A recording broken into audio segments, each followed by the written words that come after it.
আল্লাহ রাব্বুল আলামিন বলেন, মা ইয়ানতিকু আনিল হাওয়া ইন হুয়া ইল্লা ওয়াহিয়ুন ইউহা। আমার নবী নফসকে অনুসরণ করে, প্রবৃত্তিকে অনুসরণ করে কোনো কথা বলেন না। আমার নবী যেটা বলেন সেটা হলো ওহী। আমি যা বলতে বলি তাই তিনি বলেন। ওয়ালাউ তাকাওয়ালা আলাইনা বা'দাল আকাবিল।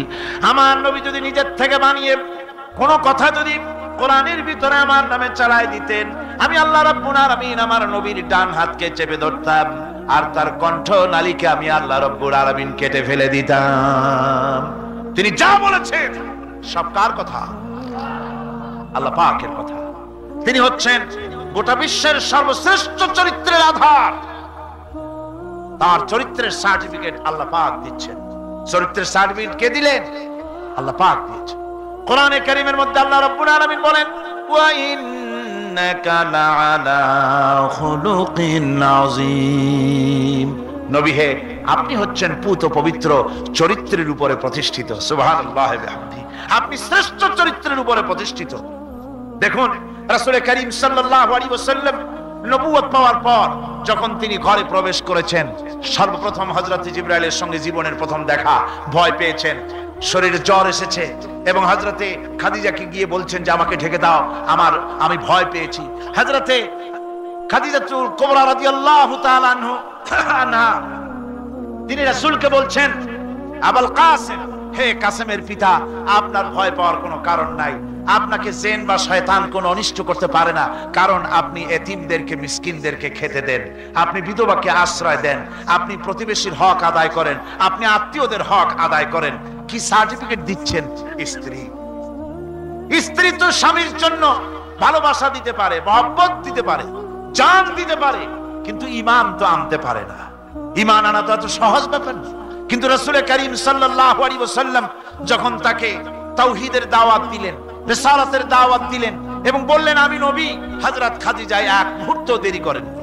হযরতে খাদিজা তার কাছে রাসূলুল্লাহ যখন রিসালাতের দাওয়াত পেশ করলেন, সঙ্গে সঙ্গে হযরত খাদিজা পড়ে নিলেন, লা ইলাহা ইল্লাল্লাহু মুহাম্মাদুর রাসূলুল্লাহ। জোরে সোরে পড়েন, লা ইলাহা ইল্লাল্লাহ, লা ইলাহা ইল্লাল্লাহ।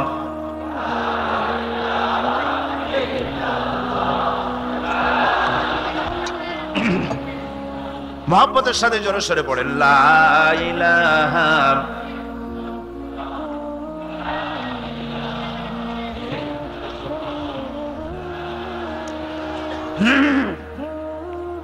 লা ইলাহা ইল্লাল্লাহু মুহাম্মাদুর রাসূলুল্লাহ। আমার বন্ধুগণ, রাসূল করিম সাল্লাল্লাহু আলাইহি ওয়াসাল্লামের উপরে স্ত্রী ঈমান আনলেন। খাদেম ছিলেন হযরতে যায়েদ। খাদেম তো তার প্রভুর জন্য জান দিতে পারে, মাল দিতে পারে, মহব্বত করতে পারে, সব পারে।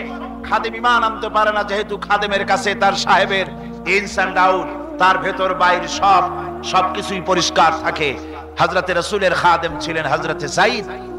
হযরত যায়েদ তার উপরে যখন 15 বছর খাদেম ছিলেন রাসূলুল্লাহ, হুজুর যখন তার কাছে দাওয়াত পেশ করলেন, যখন রিসালাতের দাওয়াত পেশ করলেন, তাওহীদের দাওয়াত দিলেন, খাদেম যায়েদ একটু চিন্তা করলেন না, সাথে সাথে পড়লেন, লা ইলাহা ইল্লাল্লাহু মুহাম্মাদুর রাসূলুল্লাহ। রাসূলের বন্ধু ছিলেন হযরত আবু বকর সিদ্দিক রাদিয়াল্লাহু তাআলা আনহু। 20 বছরের বন্ধু। কত বছরের বন্ধু? 20 বছর। 20 বছর বসে একজন বন্ধু আর একজন বন্ধুকে চিনতে মোটেই কিছু বাকি থাকে না। হযরত আবু বকর রাদিয়াল্লাহু তাআলা আনহু তার কাছে যখন রাসূলুল্লাহ নবুয়তের দাওয়াত পেশ করলেন, হযরতে আবু বকর রাদিয়াল্লাহু তাআলা আনহু এক মুহূর্ত দেরি করেন নাই, বলেছেন আপনার চরিত্র নবুয়তের চরিত্র।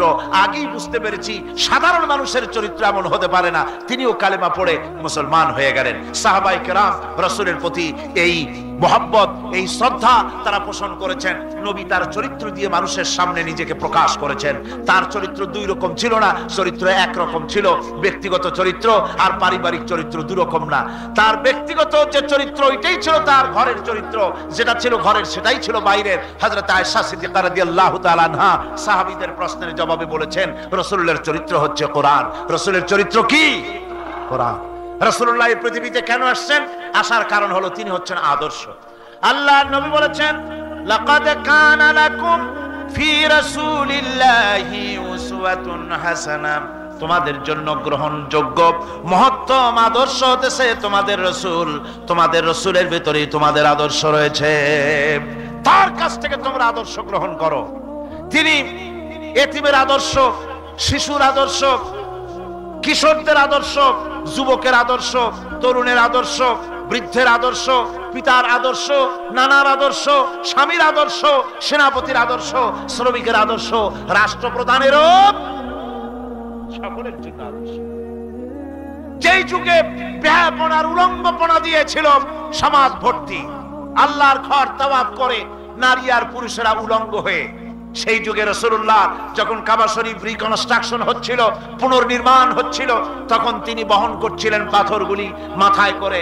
তার চাচা তাকে বললেন, তোমার তো বড্ড কষ্ট হচ্ছে, তুমি এখন এইটাকে ঘাড়ের উপরে, লুঙ্গিটা খুলা ঘাড়ের উপরে রেখে তারপর এটা বহন করো।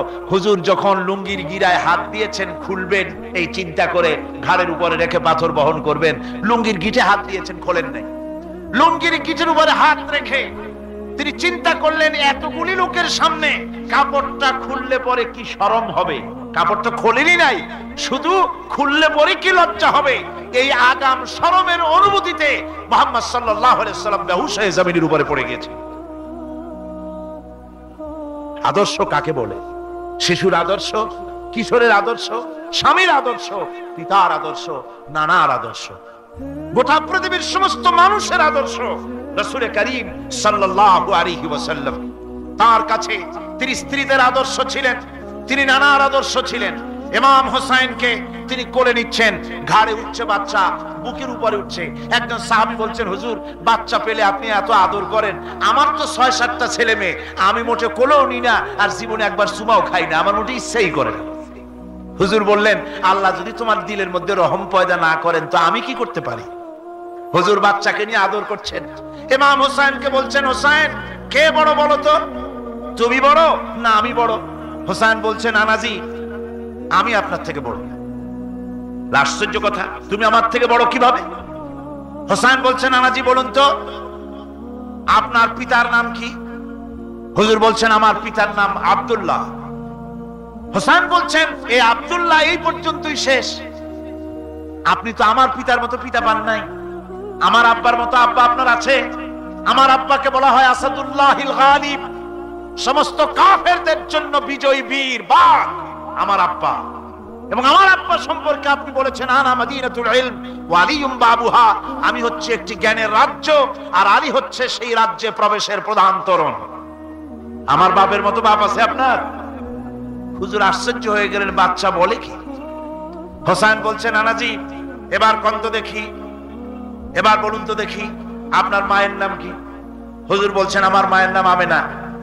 হযরত হোসেন বলছেন, এই আমেনা পর্যন্তই শেষ, কয়জনে চিনবে কর? আমার মায়ের মতো একটা মা আপনার আছে? আমার মায়ের মতো একটা মা আপনি পেয়েছেন? আমার মাকে চেনেন? আমার মা হচ্ছেন জান্নাতের সাইয়্যিদাতুন নিসা, জান্নাতের সমস্ত মহিলাদের সরদারিনী আমার মা ফাতিমাতুজ জাহরা রাদিয়াল্লাহু তাআলা আনহা। আমার মায়ের মতো একটা মা আপনি পেয়েছেন? হোসেন বলছেন, নানাজি আরো বলবো নাকি?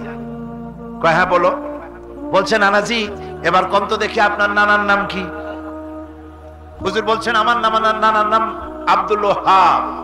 হোসেন বলছেন, এবার আপনি মানুষের কাছে জিজ্ঞেস করেন কয়জন এই আব্দুল ওয়াহাব রয়েছেন? আপনি কি আমার নানার মতো একটা নানা পেয়েছেন? আমার নানাকে আপনি জানেন? আমার নানা সাইয়্যিদুল মুরসালিন, আশরাফুল আম্বিয়া, রাহমাতুল লিল আলামিন, বিশ্বনবী জনাবে মুহাম্মদ রাসূলুল্লাহ সাল্লাল্লাহু আলাইহি ওয়াসাল্লাম।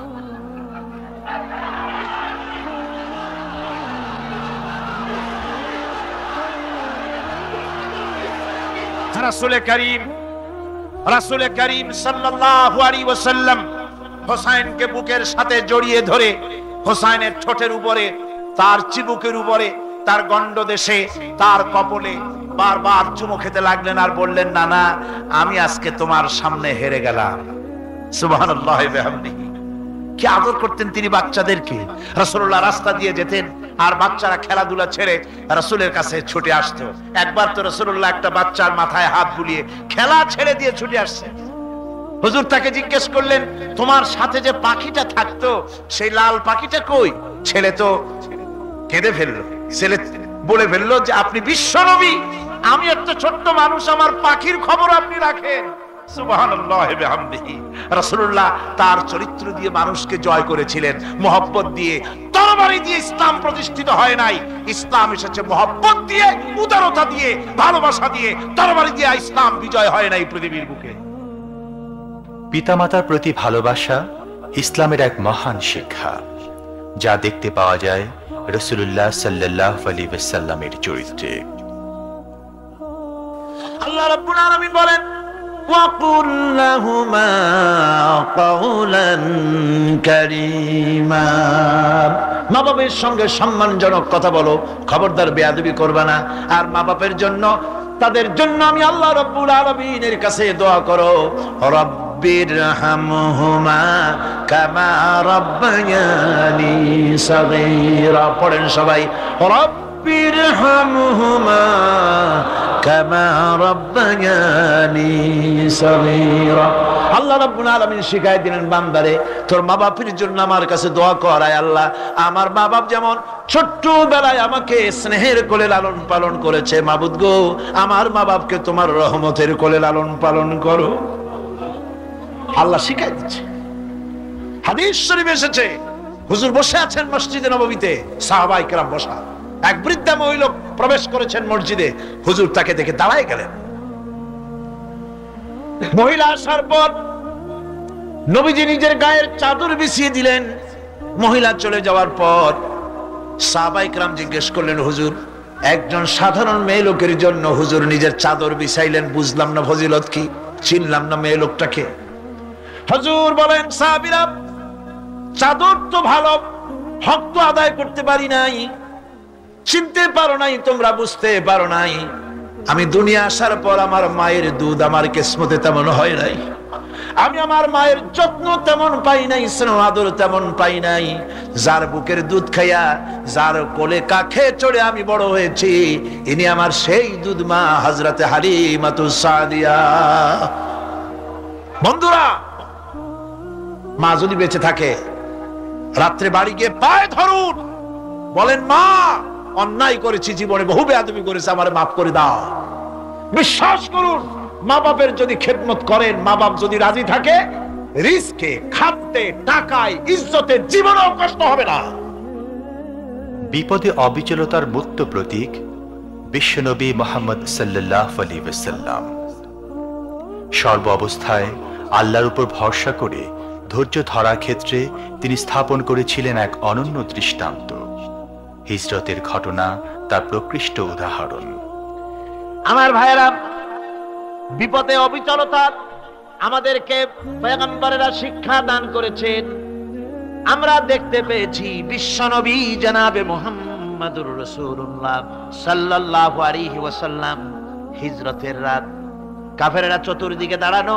হযরত জিবরাইল এসে বলেন, ইয়া রাসূলুল্লাহ, হে কাফেররা চতুর্দিকে ঘিরে দাঁড়িয়েছে, গভীর রাত, এখন হাতে তাদের তরবারি, সকাল হলে পরেই তারা আপনাকে মেরে ফেলে দিবে, তাড়াতাড়ি ওঠেন, মদিনার দিকে চলে যান। আল্লাহ নবী ঘুমের থেকে জেগে হযরত আলীকে ডেকে বলেন, আলী, আল্লাহ অর্ডার করেছেন আমি মদিনায় চললাম, আমার বিছানার পরে আমার চাদর গায়ে দিয়ে শুয়ে থাকো। হযরত আলী বলেন, আল্লাহর হাবিব, আপনার চাদর গায়ে দিয়ে ঘুমিয়ে থাকবো, সকালবেলায় কাফির বেঈমানেরা আপনার বিছানার পরে আপনার চাদর গায়ে দেওয়া অবস্থায় আমি আলীকে তারা মুহাম্মদ মনে করবে, আর আমি আলীকে নবী মনে করে তারা তাদের তরবারি দিয়া কেটে কেটে টুকরা টুকরা করে আমারে বিদায় করে দেবে দুনিয়া থেকে। এতটুকুনো পরোয়া করি না, বরং আমার দিলের মধ্যে এটাই তৃপ্তি থাকবে যে আমি আলীর জীবনের বিনিময় আল্লাহর হাবিব দুনিয়ায় বেঁচে আছেন। নবীজি ঘরের থেকে বেরোলেন, চতুর্দিকে কাফেররা দাঁড়ানো। আল্লাহ নবী হাতে এক মুষ্টি বালু হাতে নিয়ে শাহাতেল বজু পড়ে 3 বার দম করে বালুগুলো ছেড়ে দিলেন। বালিগুলি ঘরের চতুর্দিকে কাফেরদের চোখে চলে গেল। পরবর্তী সময় রব্বুল আলামিন ডেকে বলেন, নবীরে, বালি যখন নিক্ষেপ আপনি করেছিলেন, ধুলাগুলি আপনি তো শুধু নিক্ষেপ করেছিলেন, কিন্তু চতুর্দিকে কাফেরদের চোখে গেল কেমনে? একদিকে মেরেছিলেন, সেই দিকেই তো যাওয়ার কথা ছিল, চতুর্দিকের কাফেরের চোখে চোখে সেগুলো পৌঁছে গেল কেমনে? ওয়ামা রামাইতা ইদ রামাইতা ওয়ালাকিন্নাল্লাহ রামা। আপনি নিক্ষেপ করেন নাই, যখন আপনি নিক্ষেপ করেছিলেন আপনি তো শুধু বালুকণা ছেড়েছেন, আর ওই বালুকণাগুলি ঘরের চতুর্দিকে সব কাফেরদের চোখে পৌঁছবার দায়িত্ব আমার কুদরত গ্রহণ করেছিল। আমার ভাইরা, নবীজি বিপদে, এতগুলি শত্রু তরবারি নিয়ে তিনি বিপদে ধৈর্য হারা হন নাই। আস্তে করে ঘরের থেকে বেরিয়ে হযরত আবু বকরের বাড়িতে গিয়ে হাজির। দরজায় গিয়ে আওয়াজ দিলেন, আবু বকর। অমনি দরজা খুলে গেল। লাব্বাইক ওয়া সাদাইক। হুজুর বলেন, আবু বকর রে, একটা ডাকে কেমনে সাড়া দিলে? তুমি কি ঘুমাইছিলে না?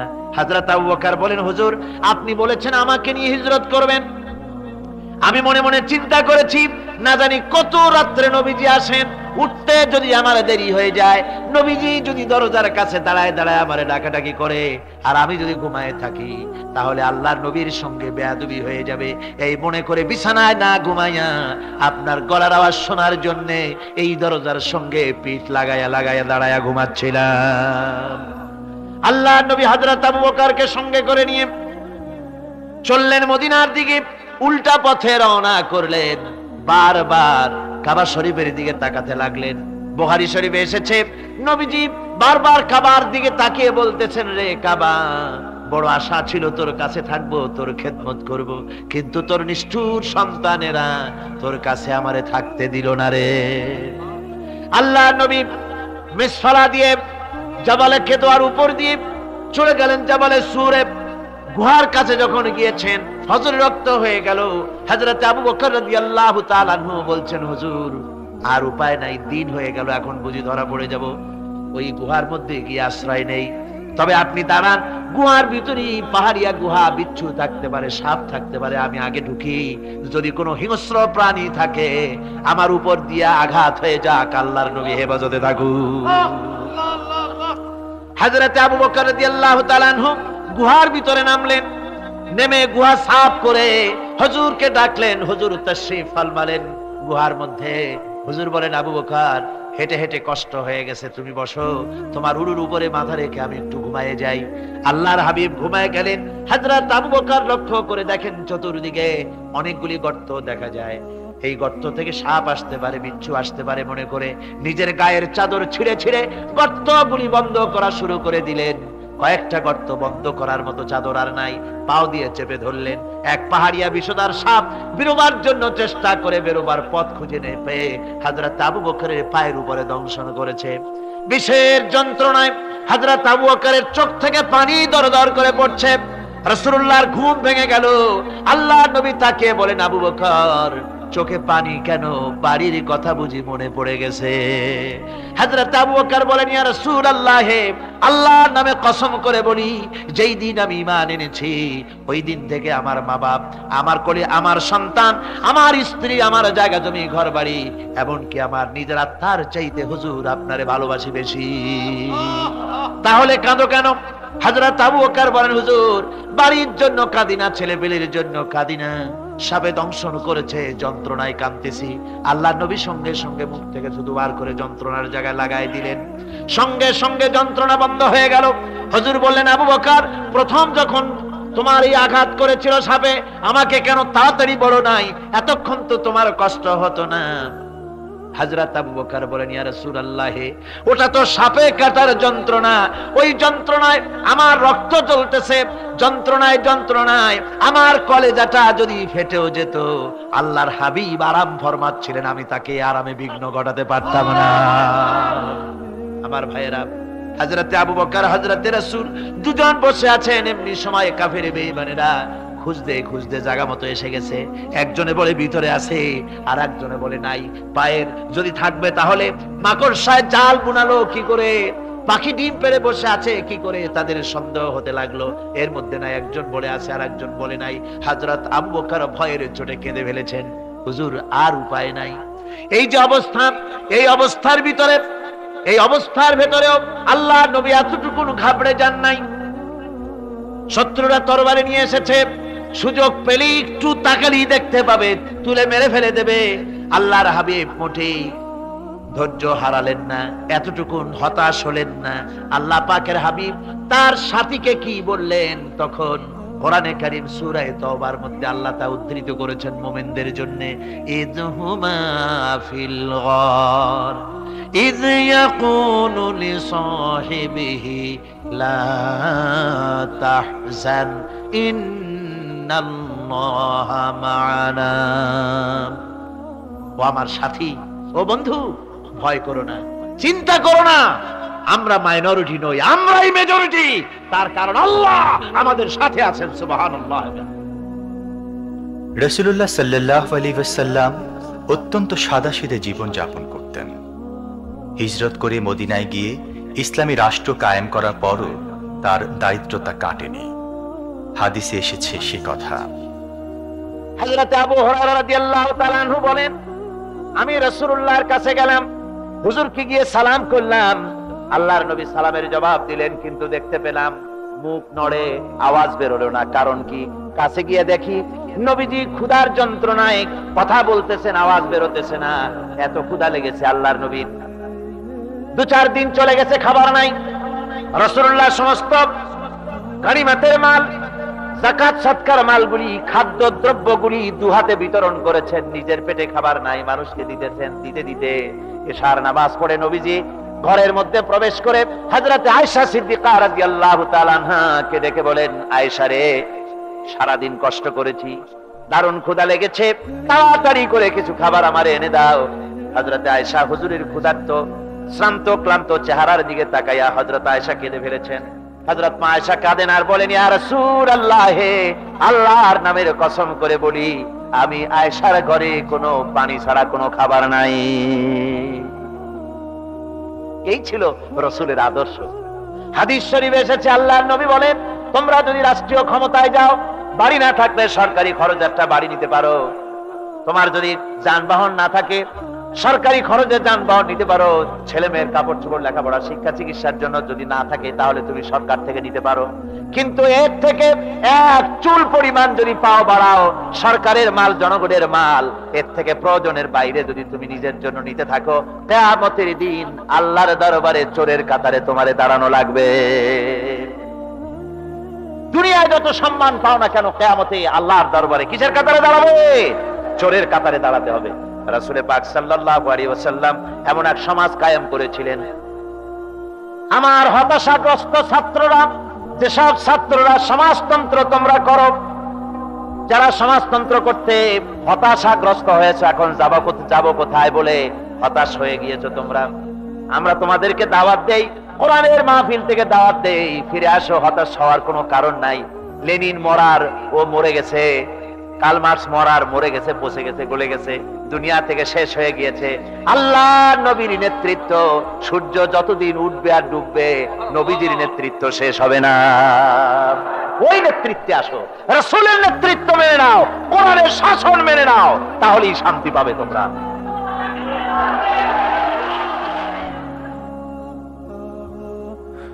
আল্লাহর নবী দুপুরে আরাম করতেছিলেন। হযরত ওমর বলেন, আমি দেখতে গিয়েছিলাম রাসূলুল্লাহকে, আমি যাই সালাম দিলাম, হুজুর উঠে বসলেন। আমি দেখি খেজুরের পাতা দিয়া বুনানো দড়ি, সেই দড়ি দিয়া বুনানো খাটিয়া এখনো মক্কা মদিনায় আছে, যারা হজ করতে গেছেন দেখেছেন। ওই দড়ি দিয়া বুনানো খাটিয়া, ওর উপরে তোশক নাই, বিছানার চাদর নাই, নিজের হাত মোবারক মাথার তলে দিয়া রাসূল শুয়ে আছেন। ওমরকে দেখে হুজুর উঠে বসলেন। ওমর বলেন, আমি রাসূলের পিঠের দিকে তাকায় দেখি দড়িগুলোর দাগ কেটে আছে।